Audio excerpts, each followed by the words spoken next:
जय जिनेंद्र दोस्तों, मेरा नाम है सौम्या और विद्या गुरु संस्मरण में आपका स्वागत है। विद्या गुरु के रोचक संस्मरण सुनने के लिए चैनल को सब्सक्राइब करना ना भूलें और साथ में ही बेल आइकन पर क्लिक करें ताकि विद्या गुरु के संस्मरण आप तक नियमित पहुंचते रहें। तो दोस्तों, प्रस्तुत प्रसंग हमने श्रमण परंपरा संप्रवाहक पुस्तिका क्रमांक 3 से लिया है और आज का यह जो प्रसंग है वो बुंदेलखंड वालों के लिए बहुत ही उत्साहजनक प्रसंग है। आज के इस प्रसंग में हम देखेंगे कि आचार्य भगवंत ने बुंदेलखंड के लिए ऐसा क्या कहा कि जिसे सुनकर हम सबको प्रफुल्लित महसूस करना चाहिए। तो दोस्तों, बात सन 2005 बीना बारा सागर मध्य प्रदेश की है। बात 15 सितंबर की है जब उत्तम त्याग धर्म के दिन आचार्य भगवंत के प्रवचन के पूर्व एक सज्जन ने दान के बारे में अपनी बात रखते हुए हास्य शैली में कहा कि बुंदेलखंड के लोग बड़े कंजूस होते हैं, ये दान नहीं देते।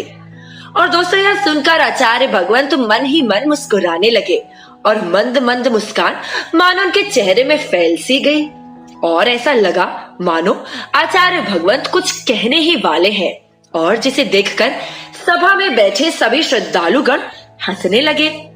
अब जब प्रवचन शुरू हुए और आचार्य भगवंत के पास माइक आया तब गुरुदेव बहुत सहज ही बोले, अभी एक सज्जन कह रहे थे कि ये बुंदेलखंड के लोग धन का त्याग नहीं करते। और दोस्तों, यह पंक्ति कहते कहते आचार्य भगवंत मंचासीन सभी मुनिराजों की ओर हाथ का इशारे करते हुए बोले, देखो बुंदेलखंड वालों ने हमें चेतन धन दिया है, इतनी बड़ी दुकान है और आप कह रहे थे कि ये दान नहीं करते। अरे ये बुंदेलखंड के श्रावक जड़ का नहीं चेतन धन का दान करते हैं। यहाँ हमारी अच्छी दुकान चलती है, इसलिए तो हमसे बुंदेलखंड छोड़ा नहीं जाता। दोस्तों, उपरोक्त पंक्ति को समझाते हुए आचार्य भगवंत ने कहा कि कुछ ऐसी जमीन होती है जहां वर्षा होने के पूर्व ही किसान बीज बो देते हैं और फसल खड़ी हो जाती है। अरे बुंदेलखंड भी एक ऐसा ही स्थान है। हमें यहाँ ज्यादा मेहनत नहीं करनी पड़ती।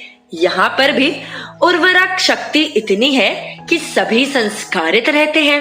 अच्छे प्रशिक्षित होकर भी वैराग्य इन लोगों में इतना दृढ़ था कि इन मुनिगणों को एलक नहीं छुल्लक नहीं सीधे मुनि महाराज बनना है। और ब्रह्मचारियों की महाराजों की संख्या जो है वह बढ़ती चली गई और अभी कितने वेटिंग लिस्ट में है यह भी हमें पता नहीं। और आचार्य भगवंत कहते हैं कि अब हम यहाँ से कैसे जाएं? आप ही बताओ। अब तो दुकान जम सी गई है और दुकान पर ना बैठे तो भी दुकान चल रही है। भैया, रत्न तो खान में रहते हैं, उसमें मिट्टी हटाने का काम हम करते हैं। और दोस्तों, इसी पंक्ति को आगे कहते हुए आचार्य भगवंत बहुत ही सहज और बहुत मुस्कुराकर बोले, खूब भगवान की प्रभावना होती है। अरे भगवान की प्रभावना क्या, होनहार भगवान को तैयार करना ही भगवान की प्रभावना है। दोस्तों, ऐसे संत शिरोमणि आचार्य भगवंत जगत आराध्य आचार्य गुरु श्री विद्यासागर जी महामुनिराज के पावन चरणों में त्रिवार नमोस्तु। आचार्य भगवंत के इन पंक्तियों में यह बहुत ही अच्छे से सिद्ध होता है कि आचार्य भगवंत बुंदेलखंड प्रवासियों के लिए कितना आशीर्वाद लुटाते हैं।